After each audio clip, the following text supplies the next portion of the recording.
B'Shem Hashem na'aseh v'natzliach. I call this circle Elul's AA, Ani Ledodi, Anonymous. We'll see what that means. So, Elul is all about Teshuvah, about returning, but sometimes that sounds a little bit abstract or even overwhelming. We know that we are supposed to return, but how? What are the practical steps? That's why I wanted to try something different for these two circles that we're going to have Bezrat Hashem before the high holidays.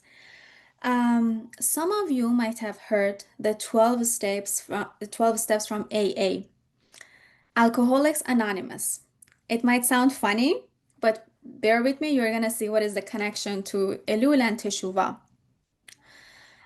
What is so powerful about this program, about AA's 12 steps, is that it provides a framework, a roadmap for people who genuinely want to improve their lives, who want to change, bring about a real, genuine change in their course of action, in their life. And great Jewish thinkers, great rabbis, such as Rabbi Twerski, who was both a Hasidic rabbi and a psychiatrist, he believed that these 12 steps of AA, even though it didn't originate from a Jewish source, but actually they reflect the Jewish idea of Teshuvah in a more modern sense, perhaps. So our mini series is called Elul Zayeh, Ani Ledodi, Anonymous. And we are going to see how these 12 steps connect to Torah, to Hasidic teachings, and to the theme of Elul and Teshuvah and returning. The hope is that Bezrat Hashem, after these two circles, we will see that Teshuvah is not just a far-off ideal. It's a loving, practical journey that can carry us with joy and clarity to the high holidays, Be'ezrat Hashem. So what is AA? It stands for Alcoholics Anonymous. It started in 1930s in the US, and it was basically a fellowship of people who wanted to stop drinking. That's how it started. They needed support to stop drinking. Two men, Bill Wilson and Dr. Bob Smith, who were both struggling alcoholics, discovered that by sharing their struggles with each other, by relying on their faith in God, and using a clear spiritual roadmap and framework of self-examination and repair and making amends, they can stop drinking. It helped them. But over the years, these 12 steps were adapted to a lot of different areas beyond drinking, other types of substance abuse, but also types of like patterns of behavior, destructive patterns of behavior that we want to change in our lives. We will delve deeper into how the 12 steps exactly relate to Teshuvah. At its core, the AA is about healing, not just from drinking, obviously. By the way, addiction is not necessarily to substance. It can be to, let's say, shopping, to, I don't know, for some people it could be to internet, to scrolling, to social media, all sort of different things. So at its core, the AA is about making amends, is about healing and changing our behavior, the patterns of behavior that are destructive, towards a more healthy life of self-mastery. And as I said, Rabbi Twerski shows us that the AA actually reflects the deep Jewish teachings of Teshuvah and returning to Hashem. Let's talk about the relationship between drinking and Yetzer Hara. If you look at your source sheet, did everybody receive the source sheet? Okay, we want to talk about Yetzer hara and addiction, sin and drunkenness. This is the first page of your source sheet. When we say the word addiction, most people think of, okay, alcohol, drugs, substance. But our sages say something interesting. Our sages say that sin itself can be like an addiction. That sin can itself be addictive. Every time that we give in to Yetzer Hara, first time it feels okay, it's just one time, one choice. But the sages say that every time that we repeat it, it can be anything. It creates kind of a groove in our soul, like a mark. Imagine a groove on the land that the water keeps going to that direction. Every time we give in to Yetzer Hara, it has the same effect on our soul. But more about sin and drunkenness in Tanakh. If you look at the first page, first box, and also the second box, both from Yeshayahu, the Tanakh uses the language drunk but not from wine. Stop and wonder, they became blind and they blinded. They were intoxicated but not from wine. Again later, Yeshayahu 51:21. Who is drunk but not from wine. What is the Torah talking about?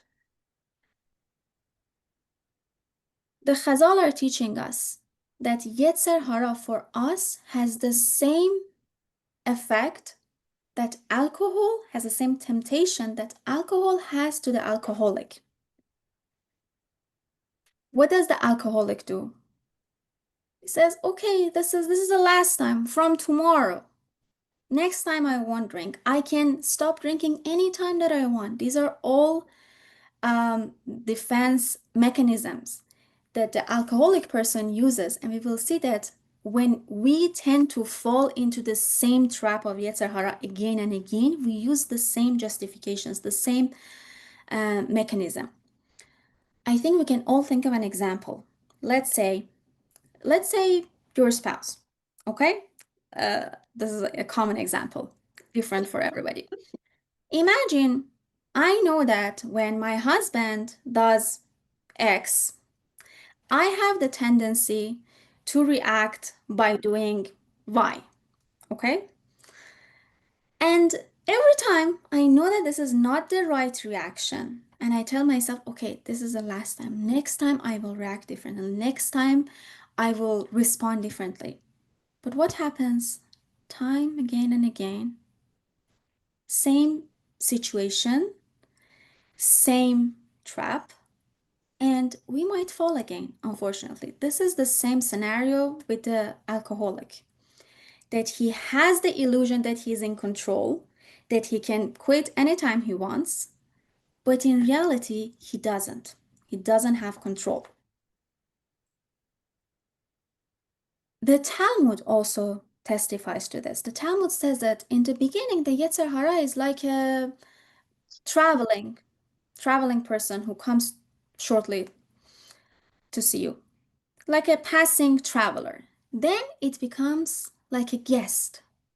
And later, afterwards, it becomes like the homeowner. What is it saying? It's saying that Yetzer Hara, every time that we give into it, becomes stronger and stronger. And the 12 steps of AA start with this admission, with this confession that we are powerless over. When I say addiction, I want to clarify. I'm using the language of the AA. Obviously, for every person, it speaks differently. It can be falling into the same patterns of behavior of anger, jealousy, lashon hara, gossip, procrastination, despair, sadness, anything. You can think of anything. Anything that repeats like a pattern. The AA becomes the AA starts by admitting that I am powerless over this situation on my own. I can't break free of it on my own. I need help. So it's not just about stopping the bad habit. We want to break free of this addictive hold of the Yetzer Hara and learning to live in a new pattern. If you look at, okay, we're gonna skip the comparison between the traditional 4 steps and 12 steps. If you look at the second page of your source sheet, there's a quote from Rabbi Twerski. It says, one need not be an alcoholic to benefit from the steps. They are a spiritual ladder of growth, and anyone striving for self-improvement can climb them. In truth, they are simply a modern restatement of the Torah's program for Teshuvah. This was on the page 2 of your source sheet.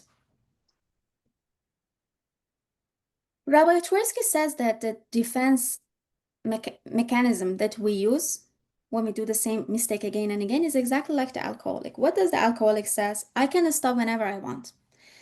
The person who gives into Yetzer Hara will say, okay, I'll never get angry again. This was the last time I got angry. Or we rationalize. The alcoholic says, this time is different. This time it's a simcha, it's a party. The person who gives into Yetzer Hara says, okay, it's not a gossip. I just need to share a genuine concern. This is rationalization. Sometimes what we do, projection. The alcoholic says, I only drink because my life is so stressful. If I didn't have so much stress in my life, I wouldn't drink. The person who, let's say, gets angry, responds with anger, says, I got angry. I screamed because you provoked me. You insulted me. Otherwise, I wouldn't get angry. Obviously, anger always has a trigger. This is projection. Rabbi Twerski says we do the exact same, uh, we use the exact same tactics and defense mechanism that the alcoholic uses. That's why to change that, we can benefit from the 12 steps. So we can call the first step awareness. In practice, how do we do the self-step? Because we want to apply this in real life in these 2 weeks that we have before the high holidays. It starts with acknowledging. I want you to think of one pattern that keeps repeating itself in your life. Could be anger, gossip, self-doubt, anything that you promise yourself again and again that you will change. And yet again, it comes back. I want you to think of what happens inside you when it arises. What feelings? Is it shame? Is it guilt?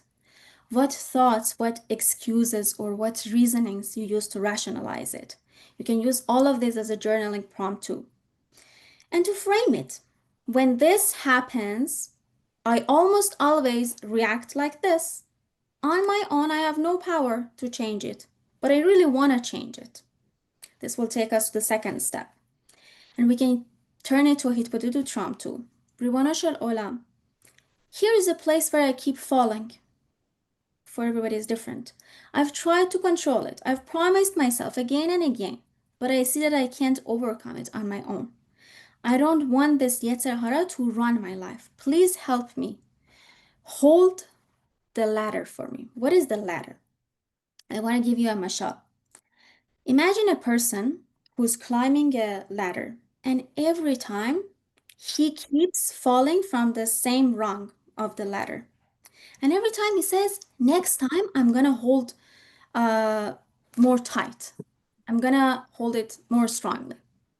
And every time he falls again, until his friend comes along and says, you don't need to hold tightly. You don't need a stronger hand to hold the ladder. You need someone to hold this ladder for you. So the first step is realizing that I need help. I need someone to help this ladder for me. In next step, we will see that obviously it's only Hashem. that can hold the ladder for us. So we can call the second step faith or hope. In the big book of AA, that's how it's framed. We came to believe that a power greater than ourselves could restore us to sanity. This is, Rabbi Twerski says, the Talmudic statement that the Yetzer Hara of a person becomes stronger and stronger every day. And if it was not for God's help, even the biggest tzaddikim wouldn't be able to control their Yetzer Hara. If you look at source sheet, page 2, step 2, there is a Gemara here, Kiddushin 30b. It says, and Rabbi Shimon ben Levi says, a person's inclination overpowers him every day and seeks to kill him. As it is stated, the wicked watches the righteous and seeks to slay him. And if not for the fact that the Holy One, blessed be He, assists each person in battling his evil inclination, his Yetzer Hara, could not overcome it. So you see what's happening? The second step of AA is a restatement of this Talmud. Obviously, for us who are believers, the one and only God, Hashem, is that higher power that can help to restore us. I kept using the term Yetzer Hara, Yetzer Hara. If we want to try to control our Yetzer Hara, we need to see what this Yetzer Hara wants from us. For that, we will examine a different Gemara, but we're not going to read from it. There's an interesting debate in the Talmud between Rabbi Yehuda Hanassi and Antoninus about the exact moment when the Yetzer Hara enters a person. Rabbi Yehuda Hanassi says that the Yetzer Hara enters the person right at the moment of conception. Antoninus disagrees. He says it can't be. If the Yetzer Hara would enter the person at the moment of conception, the fetus would break free of the womb to its own death. So it must be that the Yetzer Hara enters the person at the moment of birth, not conception.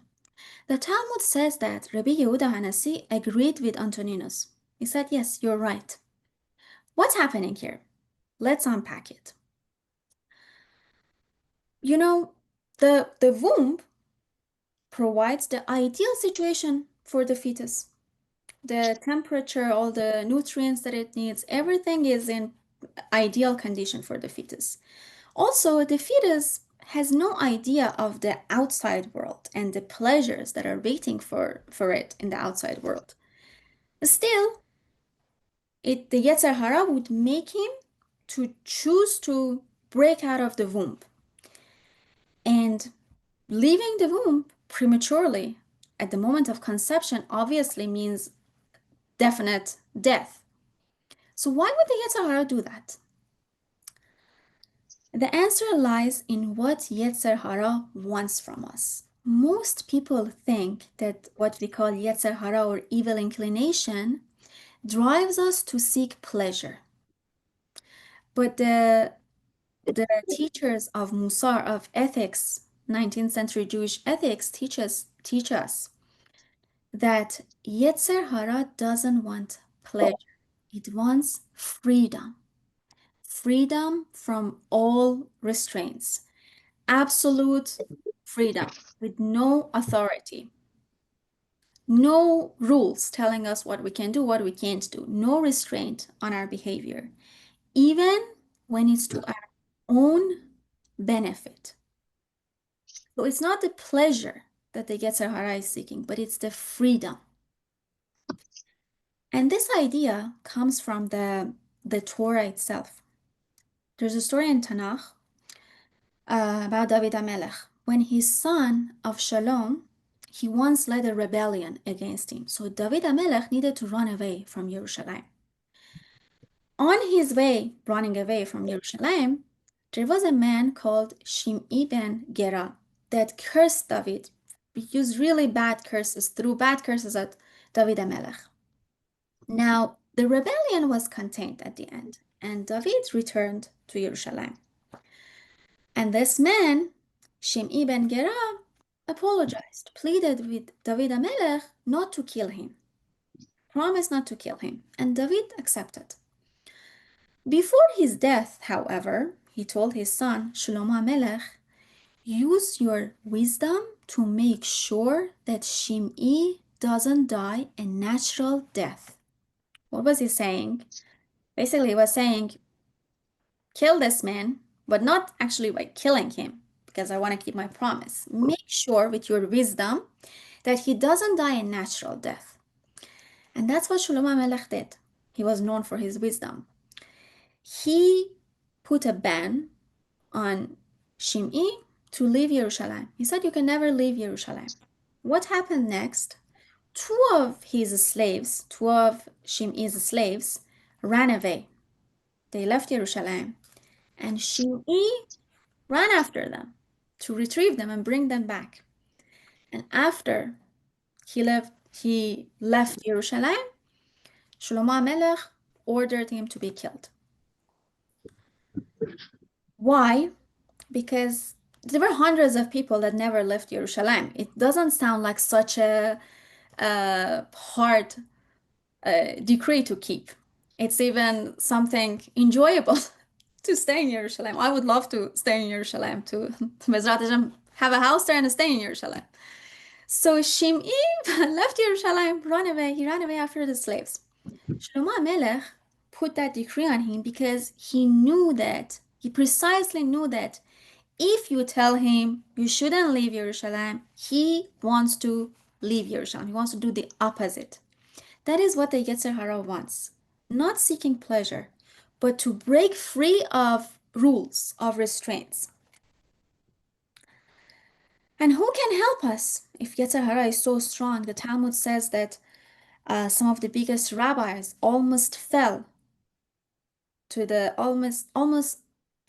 fell to the trap of sin because they underestimated the power of Yetzer Hara. And if it was not for Hashem's help, they would continue all the way. Hashem saved them. Hashem is this higher power that can help us to fight against our Yetzer Hara. If you look at the source sheet, page 2, step 2, where it says Hashem is the higher power who can restore us. It reflects what we said about Teshuvah last week. Remember I said it's a dance of Teshuvah. It's mutual. You return to Hashem, Hashem also returns to you. You take one step, Hashem takes 2 steps towards you. This comes from the Torah. Zachariah, and you shall say to them, so said the Lord of hosts, return to me. Shuvu elai. Then it says, ve'ashuv alechem. You return to me, and I will return to you. What does it mean in simple terms? You admit that you are powerless. I admit that I am powerless against my Yetzer Hara. I need help from Hashem. I take one step. Hashem takes the next step to help me, to hold my hand, to break free of this addictive hold of Yetzer Hara. So it's the partnership of Teshuvah. There are various pasukim in Tehillim. Hashem, I cried out to you, you have healed me.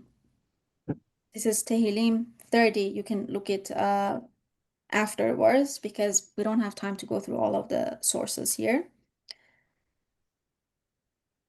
Devarim, when it says the matter is not concealed from you, nor is it far away.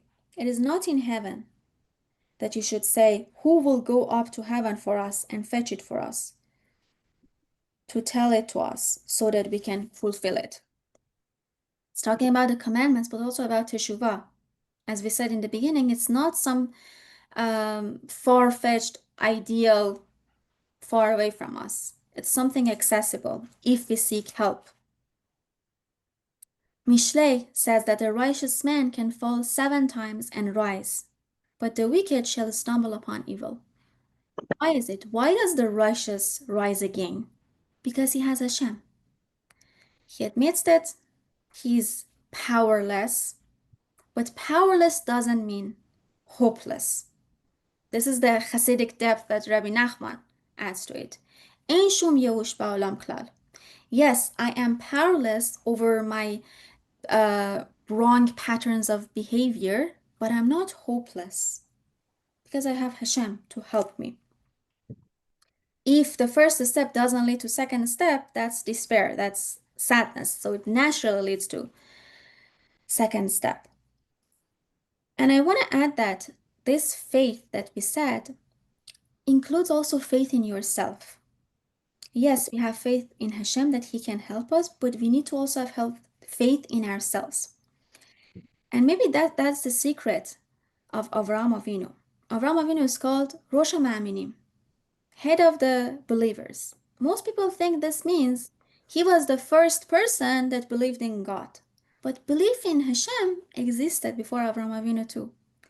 He was the first person that believed in himself, in the unique role of mankind in creation, in the potential of mankind. That's why he was Rosh HaMa'aminim. He understood his role, he understood his potential, his mission. So that's real emunah. We have emunah in Hashem, but we also have faith in ourselves. That basically Hashem has faith in us to do a mission, to fulfill our mission in this world. And I want to give you another mashal. Imagine a man who's struggling in deep waters, going down, sinking and shouting, I can swim out, but he keeps going down. Until finally he stops fighting and says, help me. Immediately the lifeguard comes and throws him a rope. The rope was there the entire time. He just needed to believe that he needs help and to ask for help.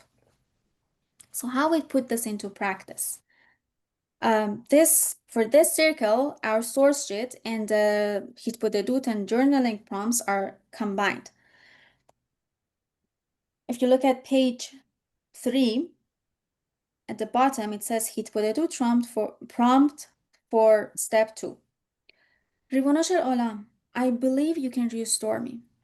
Even in the places I feel stuck, I admit I don't see the way out. Please restore me to clarity, to strength, to sanity. I want to remind you that these are just the starting lines, suggestions. And the hope, the goal is that Bezrat Hashem, you are going to expand upon them in your own words, applying to your own situation. And you have some journaling prompts too. Think about one time in your life when you felt helpless, when you really believe that nothing can change, nothing can improve. But Hashem carried you through, right when you thought things won't change, things won't improve. And think about how remembering that story can strengthen your emunah today and your hope in changing whatever situation, whatever pattern of behavior that you want to change. And try to complete the sentence. Hashem, I believe you can restore me in the area of whatever area that you feel you need to work on. This is step 2. Now we want to move to step 3. In the AA, in the language of AA, step 3 is called surrender. The big book of AA defines it like this. We made a decision to turn our will and our lives over to the care of God as we understood him. So Rabbi Twerski explains that this phrase, God as we understood him, has been a source of confusion. The reason the people that wrote the 12 steps of AA did this was that they didn't want to refer to God in terms of specific religions, so they left it like that, vague on purpose. Obviously, a Jew should say, we made a decision to turn our will and our lives over to the care of Hashem, to the one and only God. But what is the difference between step 2 and step 3? Step 2 is the acceptance that Hashem can help us and restore our sanity. Step 3 is putting that emunah, that belief, into practice. We can frame it differently too. You can say that step 2 is like emunah. Step 3 is moving from that emunah to bitachon, from saying Hashem can help me to actually living our lives like we really trust Hashem. And this is also, like all the other steps, a reflection of deep Torah teachings. We have a lot of sources for step 3 on the page 4 of your source sheet, right on top of the page. From Tehillim. Commit your way to the Lord and trust in Him, and He will act. Vehu ya'aseh. Hashem will act. You put your trust in Hashem, and He will act. Moshe Rabbeinu warns us not to think that the wealth that we have accumulated, because he was speaking about wealth, is a result of our own strength and the might of our own hand. This is Devarim chapter 8, pasuk 17 and 18. And you will say to yourself, my strength and the might of my hand that has accumulated this wealth for me. But you must remember the Lord your God, for it is He that gives you strength. Kochi ve'otzem yadi asali. My strength did it for me. Moshe Rabbeinu is warning us not to think like this. So step 3 is making the decision that we want to release our control. We want to align our will with the will of God. Rabbi Twerski explains that this step includes 2 Torah concepts. 1, to set aside our own will in favor of the will of Hashem. This is from Pirkei Avot, the 3rd box on page 4. He used to say, do His will as though it were your will, so that He will do your will as though it were His. What is it saying? What is the Talmud saying?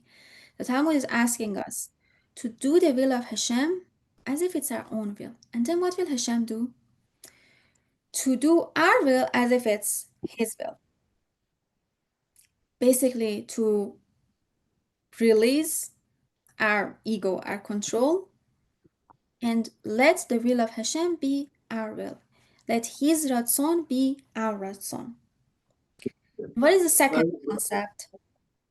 Cast upon God your burden, and He will sustain you. This is directly from Tehillim, Tehillim 55:23, the 4th box on page 4 of the source sheet. Cast your burden on the Lord. He will bear you. He shall never allow a righteous man to falter. And that burden, that hold of Yetzer Hara feels heavy on your shoulders, release the burden to Hashem, and He will carry the burden for us. The Talmud also says that everything is in the hands of Hashem except Yirat Shamayim. The only thing that we're really in control of is our choice to have Yirat Shamayim, is our perception of ourselves in relation to Hashem and the resulting sense of awe, yirah, from that realization, from that perception.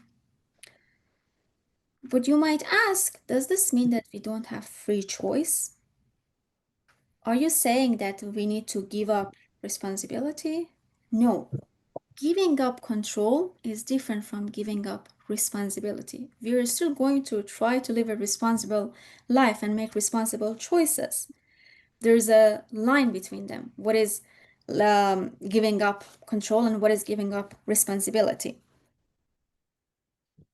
Giving up control is understanding that without Hashem, we can't. We are responsible to make the right choice. We are responsible to choose good. But alone, we don't have the power to fight against our Yetzer Hara. And we need to let go of this illusion that we are in control. This is the same illusion as the alcoholic.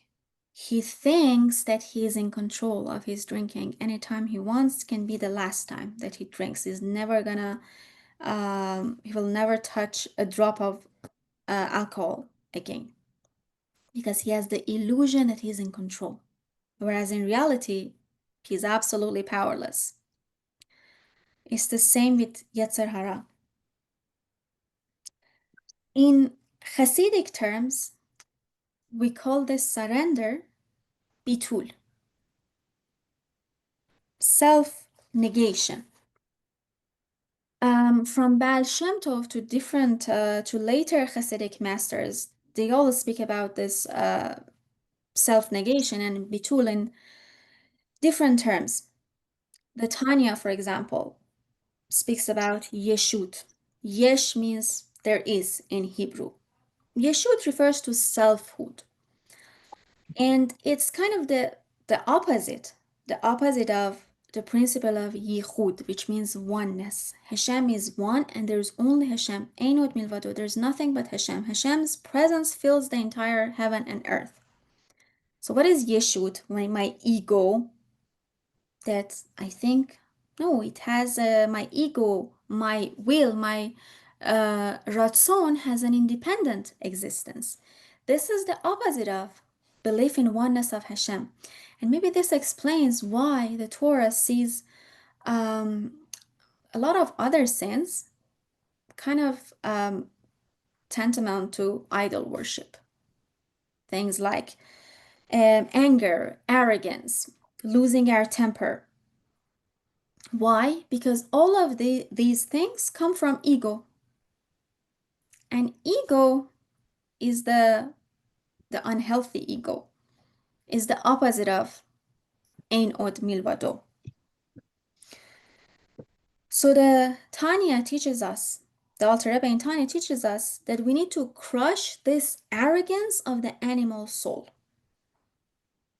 But he doesn't mean it in the sense of, God forbid, destroying someone's sense of self-worth or personality. It means to recognize the block in our heart and break that block, lev nishbar, broken heart, so that the light of Hashem can shine through. And the Alter Rebbe actually compares the person with arrogance to a person with a heart of stone. A person who understands godly ideas intellectually, but the inspiration doesn't get into the heart. That's where we need to break the block, to get rid of the block, to let the light of Hashem shine through. So surrender for the Alter Rebbe is not about giving up life, but it's about aligning ourselves with the reality that Einot Milvado, there's nothing beside God. Obviously, we don't have time to go through all the different Hasidic masters and how they frame this idea of surrender, but um, I wanna discuss Rabbi Nachman's idea too. Rabbi Nachman doesn't talk in abstract philosophical terms such as Tanya. He frames surrender or bitul more in emotional and experimental language. Mesirut Ratzon, surrender of our will to the will of Hashem. If you look at the bottom of page 4, there's a little box from Sichot Haran. Rabbi Nachman says, this is very simple language, unlike Tanya's. As each day begins, I place my every movement and that of my children and dependents in God's hands, asking that everything goes as God would want it. This is very good, and I have no worries. Whether or not things go well, I am reliant on God. Whatever He desires, I have already asked that. I do only His will. By the way, this concept is a very good starting point in Hitbodedut in the mornings, ideally. As you're starting the day, one simple sentence, Hashem, I want to align my will to your will. Help me do only your will. Make what you want my will. To negate my own will and accept yours. So as you see, Rabbi Nachman speaks about the same idea of surrender, of bitul, in simpler emotional terms. In terms of surrendering your will to Hashem in hitbodedut, and asking that only His will takes place. If you want to think of a mashal, a parable for this third step, think of a man in a boat going upstream. With all of his strength, he's rowing, trying to move forward. But the current of the water is too strong. And he keeps moving to the other direction. But he doesn't stop. He keeps rowing and exhausting himself. Finally, he lays down the oars. In that moment, he realized that there is a rope tied to his tiny boat from a large ship in front of him, a large ship ahead. You understood what happened? So when he let go of the oars, he sees a rope connecting his tiny boat to a big ship ahead of him. The ship is basically pulling him, ready to pull him. What he needed to do was to let go of his stubborn rowing and allow his boat to be pulled by that big ship. This is step 3. This is surrender. The AA calls it surrender. In Chassidut, we call it bitul. We call it mesirut ratzon. So Teshuvah is not just trying to row harder like this man.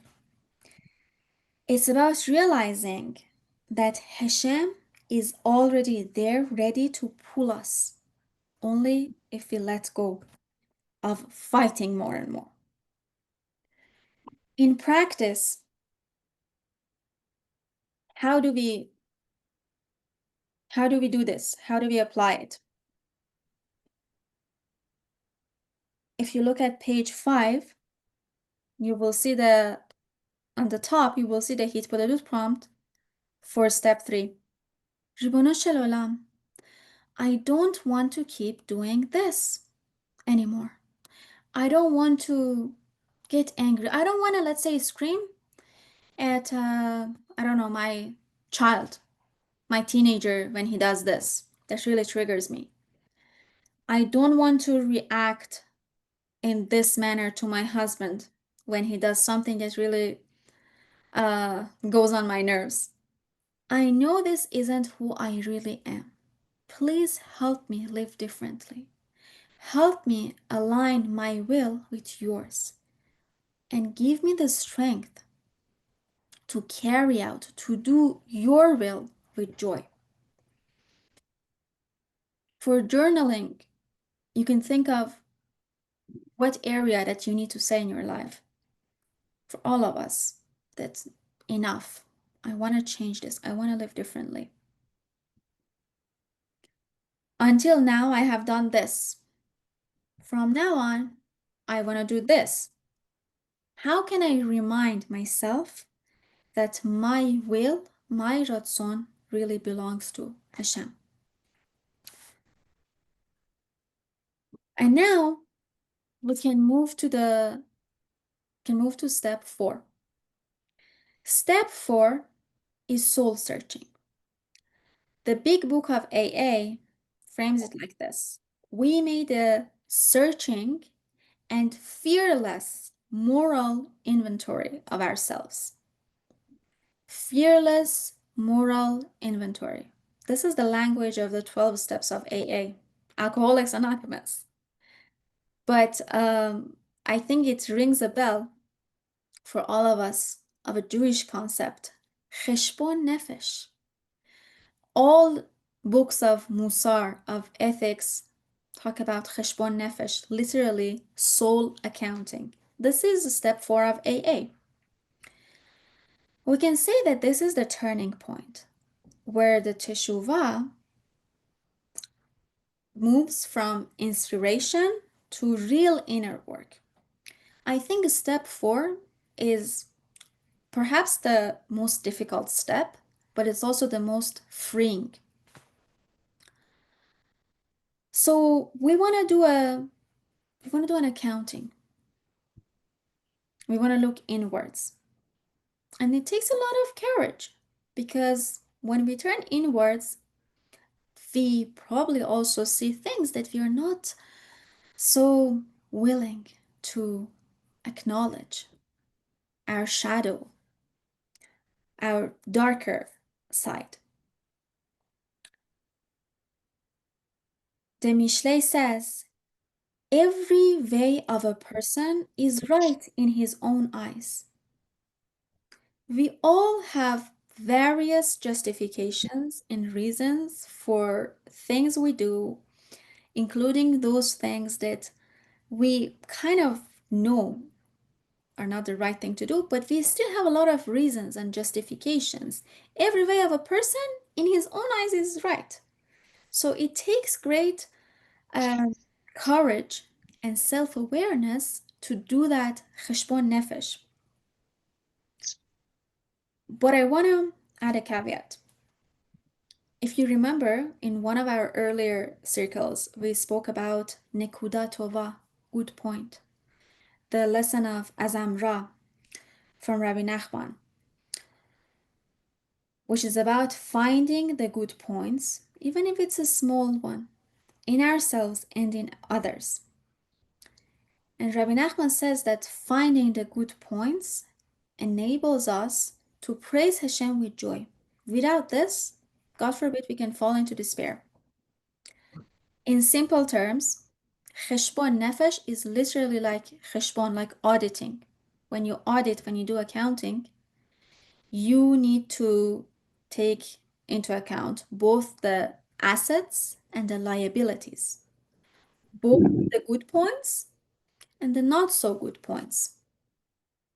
So obviously we are doing cheshbon nefesh. We want to be honest with ourselves and admit where we are falling, what we need to change. But I want to remind you not to forget about the good points while you're doing that cheshbon nefesh. Later on, we will see that this cheshbon nefesh, both in Jewish thought and also in the 12 steps of AA, is something that needs to be continuous, something that needs to be done every day. Perhaps that's why Rabbi Nachman also says that this Nekuda Tova, the lesson of Nekuda Tova, it is the only lesson in the whole Likutei Moharan that Rabbi Nachman says, go with this lesson constantly. He doesn't say this about any other lesson. in Likutei Moharan. But about this lesson of finding good points, he says, go with this lesson constantly. If we are supposed to do cheshbon nefesh constantly every day, it makes sense that we need to also find our good points constantly. But this is not an act of pride or arrogance in the teachings of Rabbi Nachman. Finding the good points is a tool of a spiritual survival. It's a tool that helps us not to fall into despair and sadness when we look at our mistakes, when we look at our weak points, when we look at those patterns of behavior that keep repeating, even though we want to break free of them. Without finding a good point, just doing the cheshbon nefesh and focusing on that can, God forbid, lead us to sadness and depression. And this is the opposite of what we want to do. Depression and sadness is a tool of Yetzer Hara itself. Rabbi Yeruchem Levovitz said something interesting about this. He said if a person is unaware of his faults, that's very bad because he doesn't know what he must correct. I need to know what's my problem so that I can fix my problem. But he says what is even worse than this is a person who is unaware of his strengths.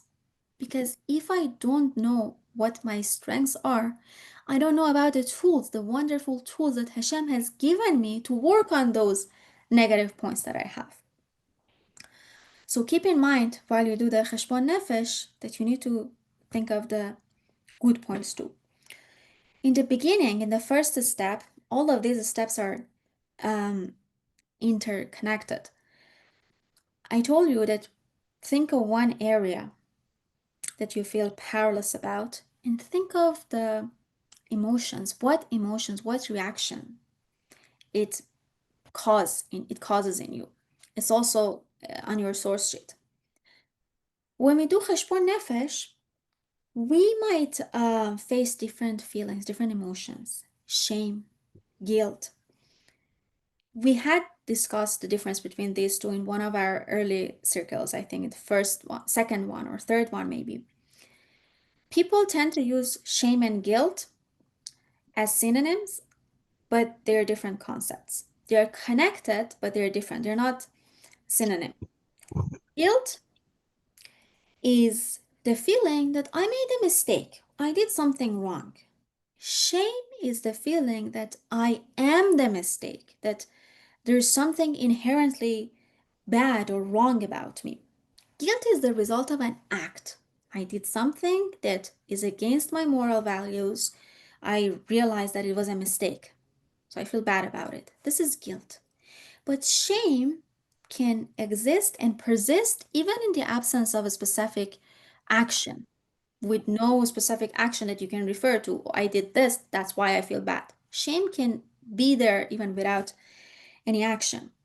Because guilt is the result of an action, we can fix it, we can remedy it, we can make amends, we can do teshuvah, we can apologize to the person that we hurt. We will see in the next steps of AA.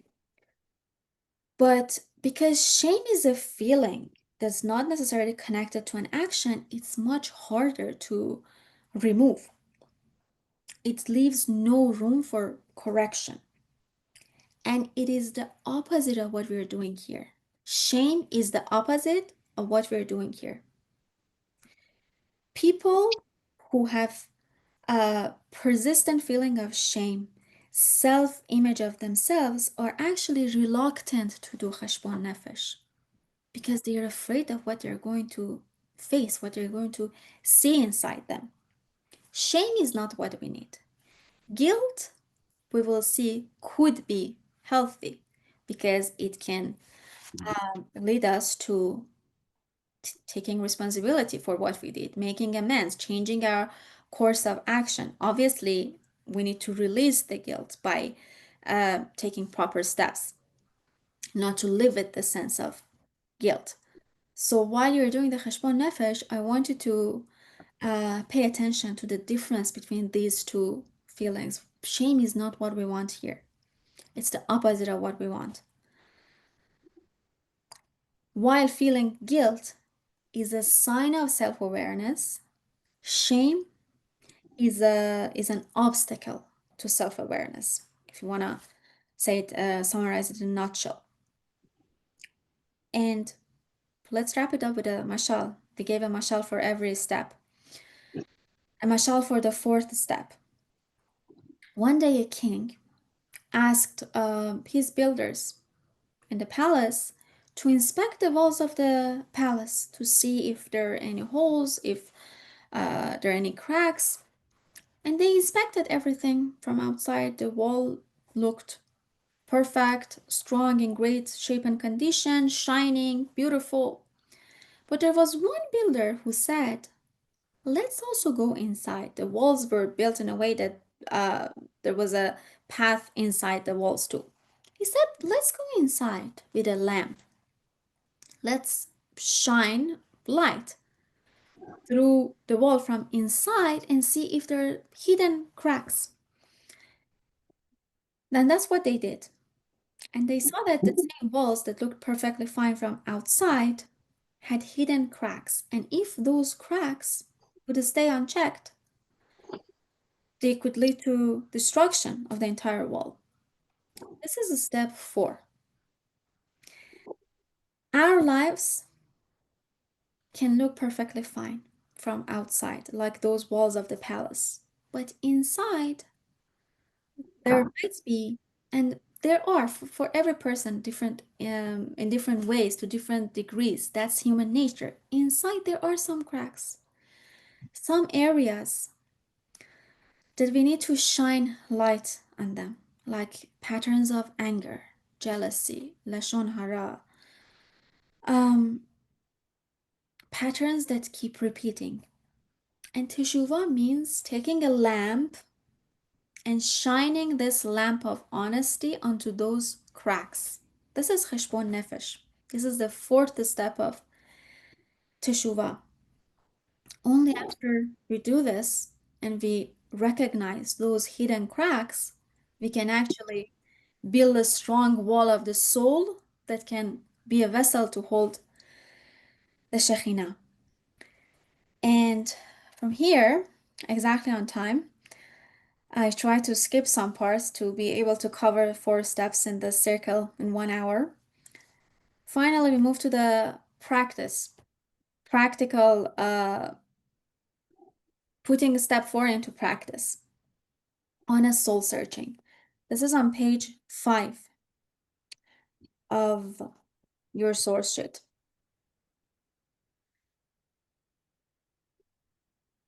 Here we have more to work with. As I said, step 4 is perhaps the biggest and the hardest step, but it's also the most freeing step as well.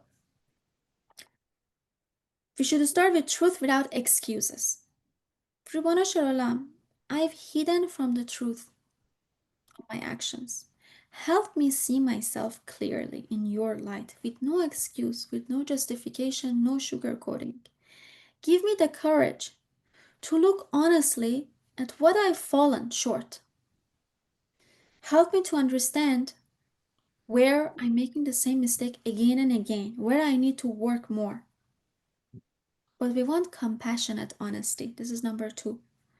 Ribbono Shel Olam, don't let me get stuck in self-hatred. Show me not only my failures, but also the good you planted in me. This is Nekuda Tova, seeing my good points and acknowledging that my good points are assets that Hashem has given to me because He has faith in me, in the mission that I need to perform in this world. And the Nekuda Tova is the tool that Hashem has given me to get there. Let me see my life through your loving eyes. Facing the cracks, number 3. Ribbono Shel Olam, here's one area where I keep stumbling. I keep getting angry, God forbid. Whenever I hear this person's name, I can't help, I need to say something. that I know is Lashon Hara is gossiping, and I bring excuses. I'm just sharing a genuine concern to help another person. I was just wondering if you also noticed the same thing about this person. Excuses, justifications. Please help me name it honestly. Name it for what it is. It is Lashon Hara. It's not me sharing my concern. It is Lashon Hara. Help me to begin to repair it. Turn this crack in my wall into a channel of light. And number 4, we want to move forward, transition from past to future. I've been living this pattern, but I no longer want to live this way. Help me close this chapter with truth and start a new one. Remember not last week, in our last circle, we said that the secret of Elul is the secret of endings. If we want next year to be the year, we need to make sure that we wrap up Elul properly. This is the secret of Teshuvah. Hashem, show me what chapter I need to close and move to the next chapter. Help me to start a new one with you. And for all of this, we have also journaling prompts. This is the bottom of page 5. I'm not gonna read it loud. You can do it later yourself because it's 9:44 and I don't want to keep you longer. Bezrat Hashem, in next circle, which is part 2 of our Elul's AA, Anila Dodi Anonymous, we are going to go through steps 5 to 12. We can say that what we discussed tonight, the first 4 steps, admitting our powerlessness, believing that Hashem can help us to give us power to fix whatever we need to fix, surrendering our will to the will of Hashem, and making this brave, fearless moral inventory. These are the foundations of Teshuvah, inner foundations of Teshuvah. What is admitting that we're powerless? Honesty. Believing that Hashem can help us. Faith, emunah. Surrender. Letting go of our illusion of control. Aligning our will to Hashem. What is this? This is humility. And what about cheshbon nefesh? The soul searching, self-examination. Honesty, faith, humility, self-examination. These are the foundations of Teshuvah. Inner foundation. But Teshuvah doesn't stop there inside.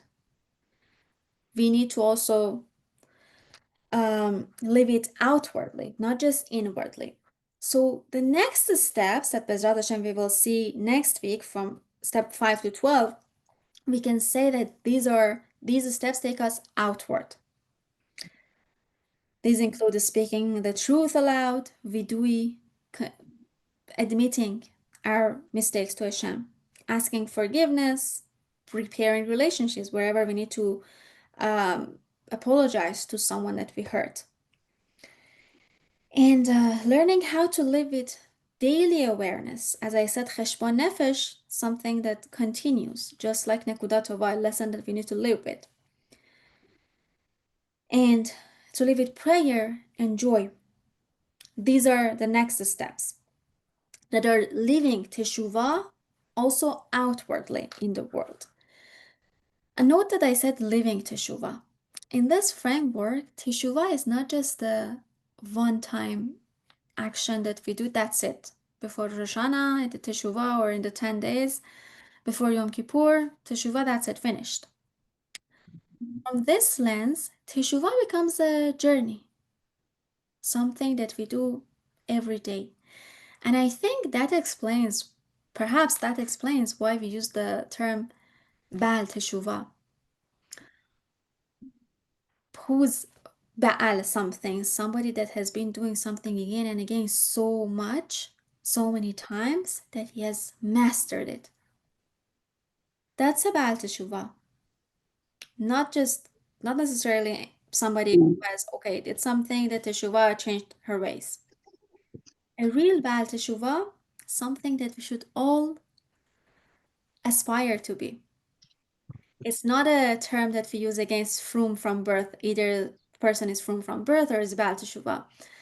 This distinction is not accurate. Baal Teshuvah is something that we should all aspire to be. Because we said Teshuvah is not a one-time event.